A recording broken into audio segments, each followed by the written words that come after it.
Hello दोस्तों, Aditya जुपाली education के geography class में आप लोग का स्वागत है। आज हम लोग पढ़ेंगे पृथ्वी की गतियाँ, जो ज्योग्राफी का एक इम्पोर्टेंट चैप्टर है। इससे एग्ज़ाम में बहुत सारे क्वेश्चन आते हैं। तो आइए हम स्टार्ट करते हैं इस लेसन को। ये है अपनी पृथ्वी, मान लेते हैं ये है अपनी पृथ्वी। तो ये पृथ्वी का जो ये मिडिल से ऊपर के नीचे यानी इधर उत्तर है और बताए हैं इधर दक्षिण है। तो इधर उत्तर से दक्षिण की ओर जो काल्पनिक एक रेखा खींची हुई है, इसे हम लोग अक्ष कहते हैं। यानी पृथ्वी को दो भागों में ये बांटती है। लेकिन पृथ्वी का वास्तविक जो झुकाव है ये इस तरह से न होकर थोड़ा सा इस तरह से झुका हुआ है। यानी ये थोड़ा सा हल्का यहाँ से इस तरह से ये झुका हुआ है। ठीक है। तो ये जो लाइन है, जो काल्पनिक रेखा जो बीच में बांट रही है सीधी, और ये दोनों के बीच का जो कोण है वो 23.5 डिग्री है। इसे हमेशा याद रखिएगा। यानी इसे हम क्या कहते हैं, ये जो लाइन ये ग्रीन लाइन हम खींचे हैं इसे हम लोग अक्ष कहते हैं। ठीक है। और जो जब ये पृथ्वी चारों ओर ये अपने ये चारों ओर ये तो यहाँ पर ये घूमती रहती है, राउंड करती रहती है इस तरह से लट्टू की तरह, तो ना ये घूमती रहती है ऐसे। तो जब ये घूमती रहती है अपनी धुरी पर, इसे धुरी भी कहते हैं, अक्ष भी कहते हैं और धुरी भी कहते हैं।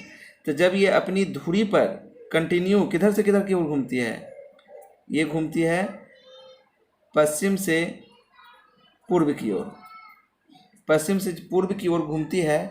तो इसे इस तरह से जब ये घूमती है तो इसे हम कहते हैं पृथ्वी की घूर्णन गति, पृथ्वी की घूर्णन गति। और इसी के कारण दिन और रात होता है। तो जब दिन और रात होता है इसे कारण इसे हम दैनिक गति भी कहते हैं। ठीक है, कोई दिक्कत इसमें। और जब ये तो यहाँ पर मान लीजिए सूर्य है, तो ये सूर्य की भी परिक्रमा करेगी। ये सूर्य की परिक्रमा इस तरह से कर रही है, मान लीजिए इस तरह से ये अपने पथ पर। तो इस पथ को कहते हैं कक्ष, इसे अक्ष कहते हैं और इसे कक्ष या कक्षक या कक्षा कहते हैं। ठीक है, ये घूम रही है इस तरह से। तो जब ये राउंड मार के ये घूमती है ये चारों ओर, तो इसे कहते हैं परिक्रमण गति। कौन सी गति कहते हैं? परिक्रमण गति कहते हैं। इधर लिख देते हैं परिक्रमण गति। और ये पूरा चक्कर एक साल में लगाती है ना। 365 दिन में ये पूरा चक्कर लगाती है। 365 दिन 6 घंटे में। कितने में लगाती है? ये जो गति लगाती है 365 दिन 6 घंटे में लगाती है। लेकिन हम लोग वर्ष 365 दिन 6 घंटे, लेकिन हम लोग इसे 365 दिन ही मानते हैं। तो आप लोग कहिएगा ये 6 घंटा कहाँ गया? तो ये 6 घंटा 4 साल में, जब 4 साल होता है उसमें ये लास्ट वाले में जोड़ दिया जाता है। मैंने 365 दिन हो गया, फिर 365 दिन हो गया, फिर 365 दिन हो गया। अगला जब 365 दिन आएगा तो उसमें ये 6 घंटा 6 घंटा, तो ये 6 चौ 24, इसमें एक दिन जोड़ दिया जाएगा, 366 दिन हो जाएंगे। इसे हम लोग लीप वर्ष के नाम से जानते हैं। ठीक है, कोई दिक्कत इसमें नहीं है। तो ये घूर्णन गति हो गया जो 24 घंटे में पृथ्वी अपने ही अक्ष पर घूमती है, उसे हम घूर्णन गति या दैनिक गति कहते हैं। परिक्रमण गति जब यह पृथ्वी सूर्य के चारों ओर चक्कर लगाती है तो इसे हम क्या कहते हैं? परिक्रमण गति कहते हैं। ये दोनों गतियाँ एक साथ पृथ्वी में होते रहती है। ये घूमता भी रहता है इस तरह से, और इस तरह से ये सूर्य के चारों ओर भी चक्कर लगाती रहती है। ओके, इसमें कोई दिक्कत नहीं होना चाहिए। ठीक है। अब परिक्रमण गति को ही वार्षिक गति बोलते हैं, क्योंकि ये वर्ष चेंज होता है तो इसे हम वार्षिक गति भी बोलते हैं। ठीक है ना।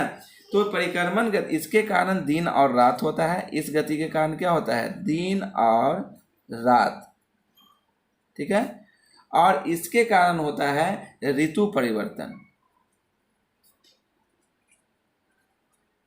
ऋतु परिवर्तन के दो कारण हैं, एक परिक्रमण गति है और एक पृथ्वी का 23.5 डिग्री पर झुका होना। पृथ्वी का किस चीज पर? पृथ्वी का अपने अक्ष पर 23.5 डिग्री झुकाव। ये दोनों मिलकर क्या होता है? ऋतु परिवर्तन करता है। ठीक है, इसमें कोई दिक्कत नहीं है, इसमें से क्वेश्चन पूछे जाते हैं। ठीक है ना, कि ऋतु परिवर्तन किस कारण से होता है, तो ये दोनों में से एक ऑप्शन दिया हुआ रहेगा उसमें आपको। ठीक है, इसमें फिर पूछेगा कि दिन और रात किस गति के कारण होता है, तो आपको बता देना है घूर्णन गति के कारण होता है। ठीक है, इतना समझ में आ गया आपको। तो आगे देखिए, ये मान लीजिए सूर्य है, तो सूर्य के चारों ओर पृथ्वी क्या कर रही है, चक्कर लगा रही है इस तरह से लंबवत वृत्ताकार पथ पर, है ना। तो इस पर जब चक्कर लगा रही है तो ये पृथ्वी है। तो ये पृथ्वी एक समय सबसे ज़्यादा दूरी पर होती है और एक समय सबसे कम दूरी पर होती है। ठीक है ना, जब सबसे कम दूरी पर होती है वो दूरी होता है 14.70 किलोमीटर। ठीक है, 14.70 करोड़ किलोमीटर, करोड़ लिखा सकते हैं इसमें। और जो दूसरा होता है सबसे ज़्यादा दूर, वो होता है 15.21 करोड़ किलोमीटर। सबसे दूर 15.21 करोड़ किलोमीटर और सबसे नज़दीक 14.70 करोड़ किलोमीटर। जब सबसे नज़दीक होता है इसे कहते हैं उपसौर, और ये होता है सबसे जो नज़दीक होता है उसे हम कहते हैं उपसौर। जब यहाँ ये घूमते घूमते पृथ्वी यहाँ आ जाती है और सूर्य के सबसे जब निकट हो जाती है तो इसे हम कहते हैं क्या, उपसौर कहते हैं। और जब पृथ्वी सबसे दूर होती है इसे हम कहते हैं अपसौर, और इसे कहते हैं उपसौर। जब आप कहिएगा कि ये पृथ्वी कब आती है, तो ये आती है 3 जनवरी को पृथ्वी सूर्य के सबसे नज़दीक। और सबसे दूर कब होती है, तो वो होता है 4 जुलाई को। इसमें कोई दिक्कत नहीं है। फिर से एक बार समझ लीजिए, 14.70 करोड़ किलोमीटर होता है उपसौर में और 15.21 करोड़ किलोमीटर होता है अपसौर में। ठीक है, और इसका औसत पूछा जाएगा कि ये दोनों का औसत दूरी कितना है, तो वो है 14.98 करोड़ किलोमीटर। ठीक है, इतना में कोई दिक्कत नहीं है। आगे चलते हैं। अब इसमें देखिए, ये पृथ्वी है, तो पृथ्वी को अगर ये सीधा रहता है इस तरह से, तो ये अगर सीधा है तो ये भी सीधा रहता है। लेकिन अगर ये थोड़ा सा इधर चला गया है तो ये वाला भी लाइन थोड़ा सा क्या हो जाएगा, ऐसे इस तरह से ऊपर चला जाएगा।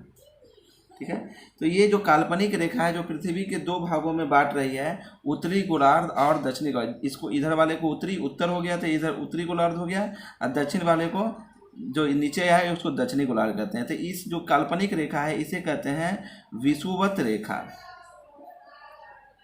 विषुवत रेखा, इसका नाम याद रखिएगा, या नहीं तो भूमध्य रेखा। भू के बीच में, पूरे भूमि के बीच में खींचा हुआ है तो भूमध्य रेखा, नाम याद करने का तरीका बता रहे हैं। तो इसके ऊपर में यहाँ पर भी एक लाइन होती है इस तरह से, और यहाँ पर भी एक लाइन होती है यहाँ से। ठीक है, 23.5 डिग्री पर। तो इसे ऊपर वाले को कहते हैं कर्क रेखा।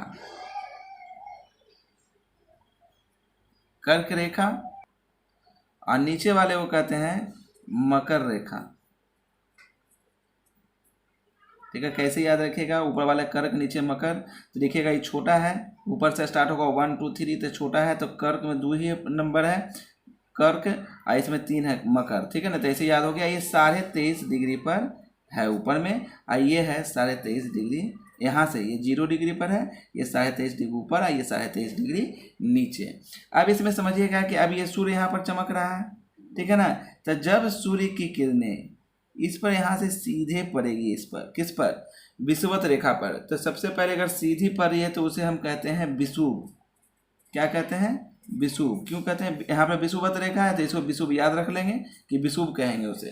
ठीक है, तो ये विषुव क्या है, विषुव कब होता है, विषुव 23 सितंबर को होगा, यानी जब सूर्य की किरणें लंबवत रूप से यहाँ पड़ेगी, और एक होगा 21 मार्च को। ये दोनों दिन, यानी जब विषुव पर, यानी जब विषुवत रेखा पर सूर्य की किरणें एकदम सीधी पड़ेंगी, तो इधर भी दिन रात, और इधर माने उत्तरी गोलार्ध दक्षिणी गोलार्ध दोनों में दिन रात समान, यानी पूरी पृथ्वी पर दिन और रात क्या होती है, बराबर होता है। तो इस डेट को दिन और रात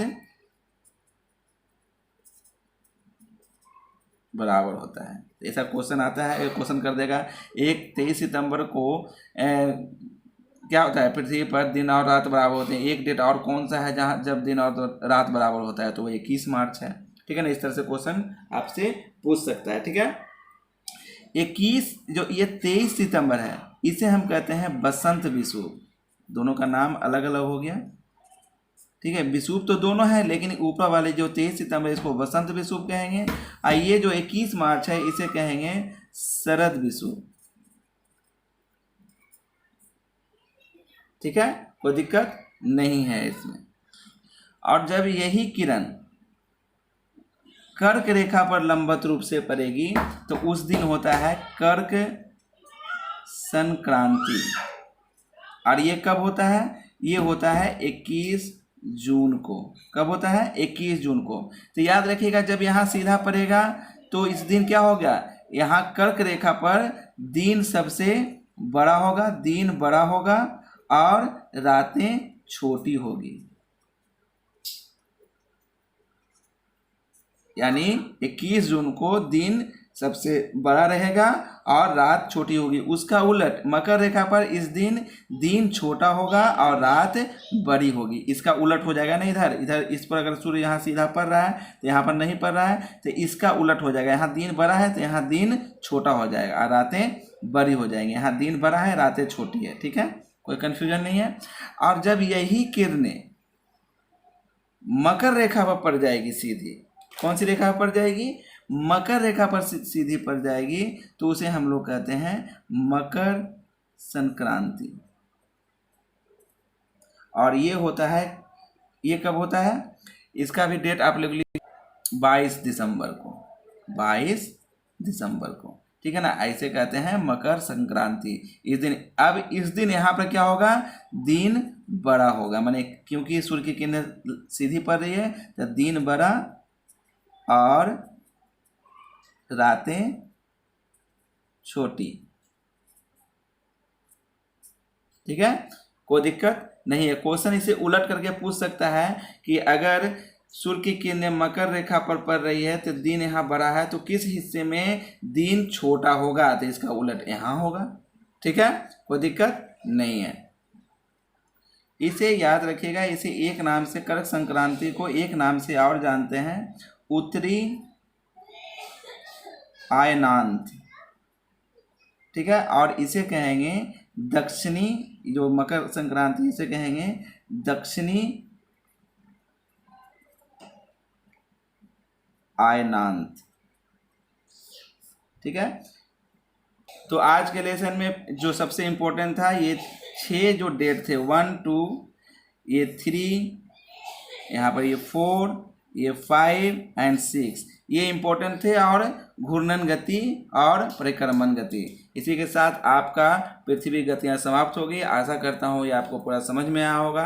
अगर समझ में आया तो लाइक कीजिए, सब्सक्राइब कीजिए और शेयर कीजिए। धन्यवाद, जय हिंद।